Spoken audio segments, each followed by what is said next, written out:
Selamat berjumpa kembali Bapak Ibu, Saudari-saudara umat beriman terkasih dalam Tuhan. Salam sehat berlimpah berkat. Hari Selasa 26 Mei 2026, gereja memperingati seorang kudus, Santo Filipus Neri, seorang imam. Saya mengajak kita sekalian merenungkan kutipan Injil Markus bab 10 ayat 28 sampai 31. Kita akan merenungkan bagaimana orientasi hidup kita selama ini. Apakah sudah sesuai dengan pola pikir atau cara pikir Yesus? Mari kita dengarkan sabda Tuhan terlebih dahulu. Dalam nama Bapa dan Putra dan Roh Kudus. Amin. Setelah Yesus berkata betapa sukarnya orang kaya masuk kerajaan Allah, berkatalah Petrus kepada Yesus, "Kami ini telah meninggalkan segala sesuatu dan mengikuti Engkau." Maka Yesus menjawab, "Sesungguhnya aku berkata kepadamu, barang siapa meninggalkan rumah, saudara-saudari, ibu atau bapa, anak-anak atau ladangnya, pada masa kini juga ia akan menerima kembali 100 kali lipat. Rumah, saudara laki-laki, saudara perempuan, ibu, anak-anak dan ladang, sekalipun disertai berbagai penganiayaan. Dan di masa datang, ia akan menerima hidup yang kekal." Tetapi banyak orang yang terdahulu akan menjadi yang terakhir, dan yang terakhir menjadi yang terdahulu. Demikianlah sabda Tuhan. Bapak Ibu Saudari-saudara umat beriman terkasih dalam Tuhan kita Yesus Kristus. Setiap orang yang bekerja patut mendapatkan upahnya. Dia berhak untuk upah yang layak akan pekerjaannya. Ini adalah suatu sikap yang amat wajar dalam kehidupan kita ini.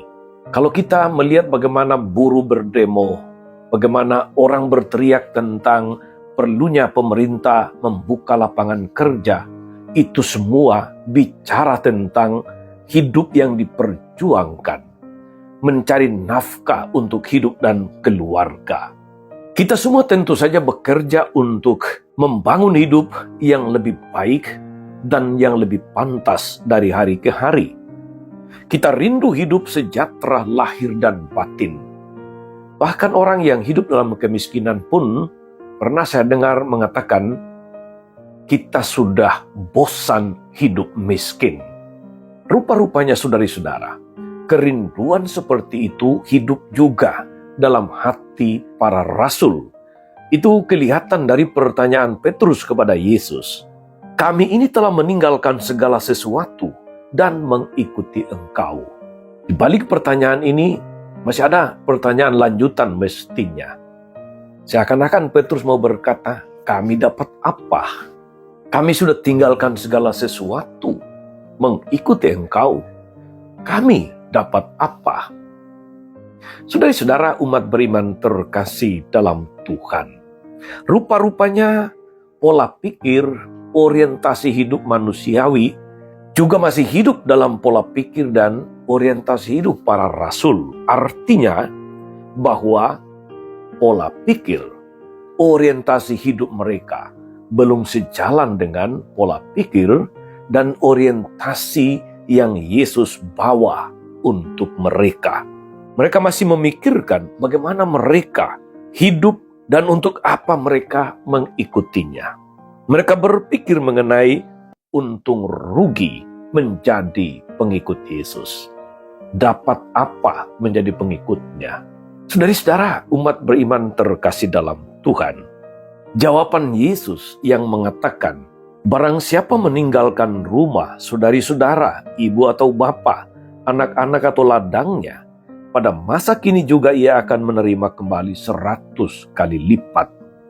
Artinya, tidak usah khawatir akan hidupmu ketika mengikuti Yesus. Dan Yesus masih lanjutkan dengan satu penegasan. Dan di masa datang, ia akan menerima hidup yang kekal. Jadi selain menjanjikan bahwa di masa ini, para pengikut Yesus, mereka tidak akan kekurangan, mereka akan menerima 100 kali lipat. Yesus menegaskan bahwa di masa datang mereka akan menerima hidup yang kekal. Saudari-saudara umat beriman terkasih dalam Tuhan, jawaban Yesus ini adalah cara untuk memurnikan motivasi mereka, memurnikan orientasi hidup mereka, memurnikan cara pikir mereka yang sangat duniawi. Yesus ingin menantang mereka berpikir lebih dalam tentang makna panggilan mereka. Apakah panggilan rahmat ini harus diukur dengan nilai-nilai duniawi, dengan nilai-nilai manusiawi semata-mata? Apakah tugas pewartaan harus dibatasi oleh uang, oleh fasilitas, oleh kenyamanan, oleh harta dan kedudukan di dalam masyarakat? Jawaban Yesus adalah upaya untuk meruntuhkan kecemasan para murid itu. Para murid tidak akan meraih semuanya itu di dunia tentu saja.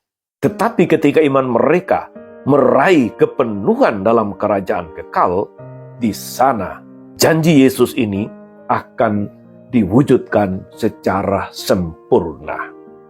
Kita diingatkan saudara-saudari akan apa yang Yesus katakan di dalam bagian Injil yang lain. Apa gunanya seseorang memperoleh seluruh dunia tetapi kehilangan nyawanya, kehilangan hidup kekal, kehilangan keselamatan?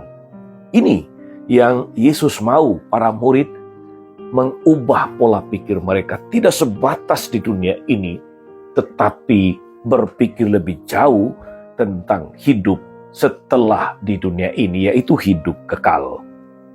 Saudari-saudara umat beriman terkasih, hidup di dunia masa kini adalah persiapan menuju keselamatan kekal itu. Baiklah sejak sekarang saudari-saudara kita membangun kesadaran ini, bahwa apapun karya yang kita lakukan, apapun pekerjaan kita, apapun status dan jabatan, apapun kedudukan kita, berapapun yang berhasil kita peroleh, kita kumpulkan dalam hidup ini, kita tidak boleh menjadikannya sebagai tujuan akhir hidup kita. Tujuan itu tetap terletak pada diri Yesus. Semua uang, semua harta, kedudukan, jabatan, fasilitas, kemewahan, kenyamanan yang kita nikmati di dunia ini seharusnya adalah jalan menuju ke sana, bukan tujuan yang mengambil alih harkat dan martabat kita sebagai manusia.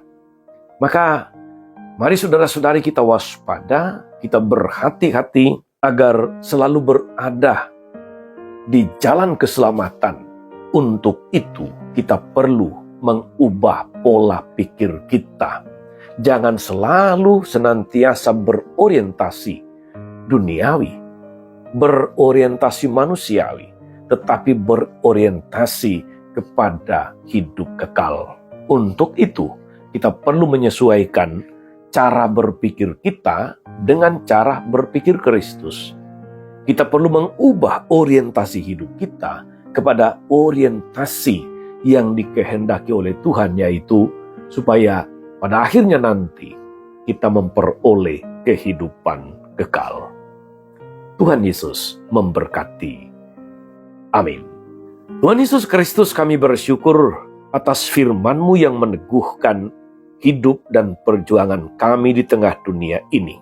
Kami bersyukur karena Kau ingatkan untuk membarui orientasi hidup kami, pola pikir duniawi dan manusiawi yang seringkali justru mengambil alih harkat dan martabat kami. Mampukan kami agar apapun pekerjaan kami, jabatan, kedudukan, status, dan sebagainya di tengah dunia, senantiasa menuntun kami sampai kepada kehidupan yang kekal yang Kau janjikan kepada setiap orang yang mengikutimu, yang percaya dan memasrahkan hidupnya ke dalam penyelenggaraan-Mu. Terpujilah Engkau sepanjang segala masa.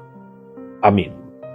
Saudari-saudara sekalian, berkat Allah turun atas saudari-saudara, Atas mereka yang kita doakan atau kita janjikan doa mereka yang sakit dan menderita. Segala rencana, karya dan pelayanan hari ini, Bapa dan Putra dan Roh Kudus.